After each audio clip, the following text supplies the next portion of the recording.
5 seconds.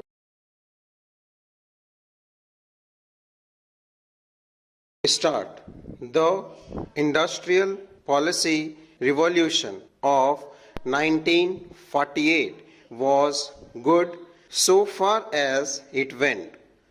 But unfortunately, the spirit of it could not be understood or appreciated by the common man in this country.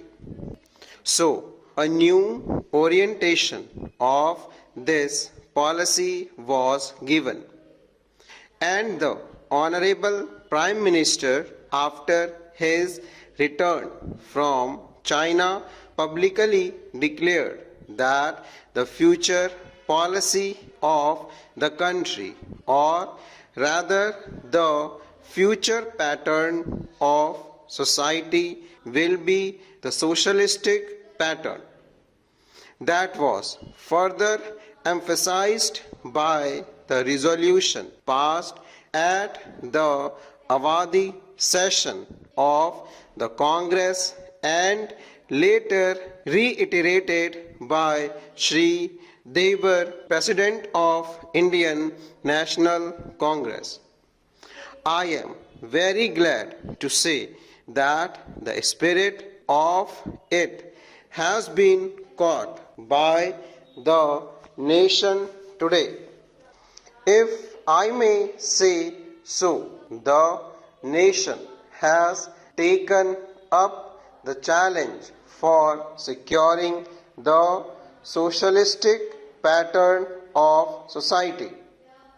It behoves all sections, both inside this house as well as outside, without having mutual recriminations, to try and propagate in a sincere manner and establish the socialist pattern of society indicated by the statement of the great leaders of our country.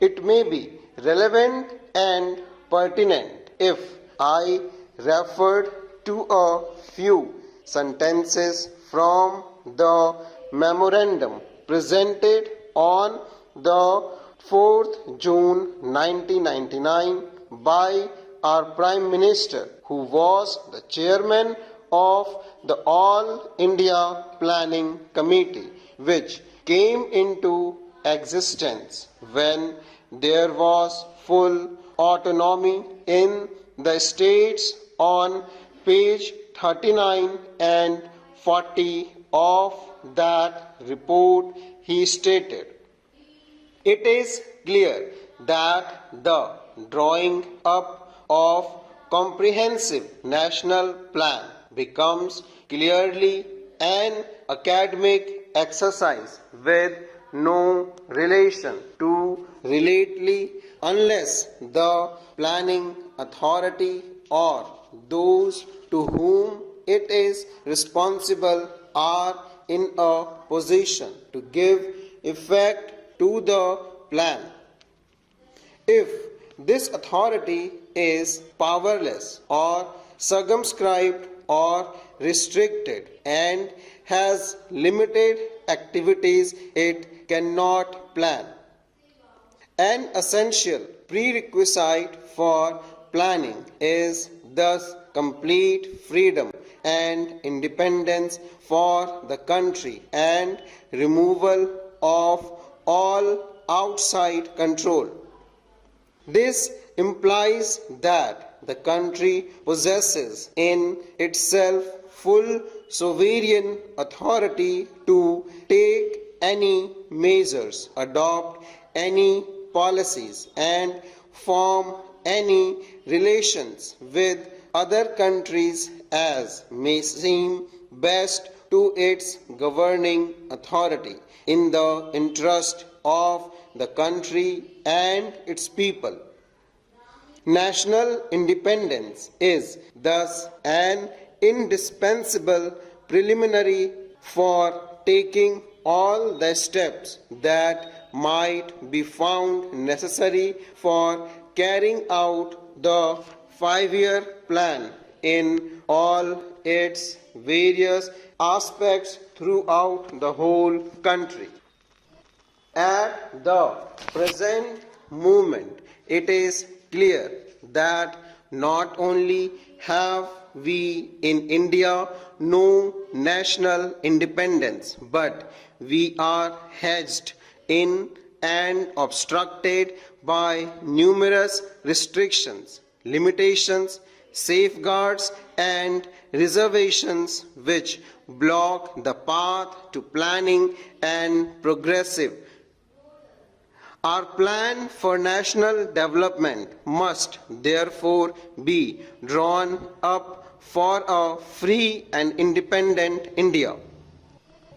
Thanks to the sacrifice made by millions of our countrymen and countrywomen under the leadership of the father of the nation, Mahatma Gandhi, we have today secured complete sovereign political independence at a time when the nation of the world were engaged in the bitterest struggle using all the weapons of destruction.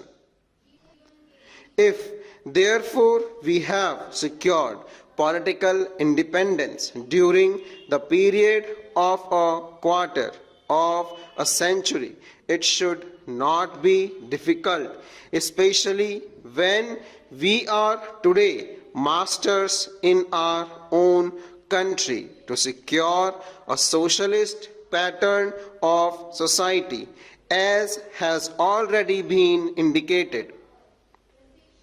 But it requires the assistance, the propaganda, the active work of all those who are interested in this.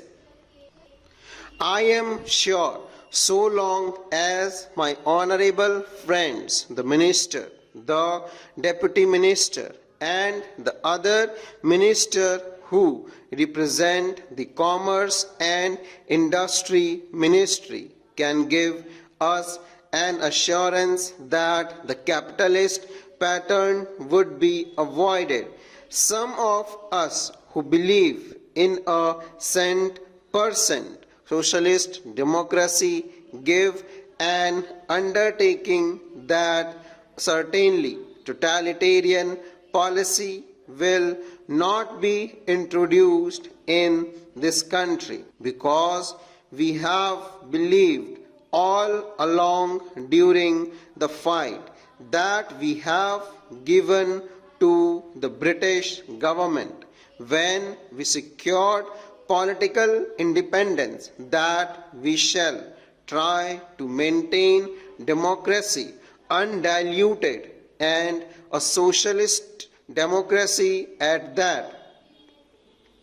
I am absolutely certain that in this country of ours, liberty of thought, liberty of speech, and liberty of action will be guaranteed to every citizen to express his views in the manner he pleases.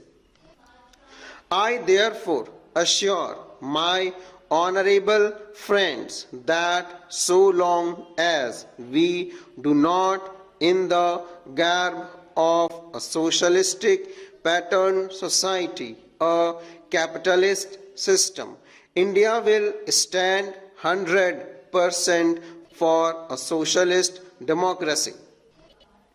Now, luckily for us, the fundamental rights of the Constitution have declared that the citizen would be assured of many of the social amenities which will give reasonable comfort from the womb to the grave. But mere enunciation, as I have said many times, will not satisfy the common man unless the saying is put into effect. I am absolutely certain, therefore, that so long as there is a determination on the part of our countrymen, we will be in a position to secure a socialist pattern of society. It is not even possible to draw up a plan or any other basis, full stop.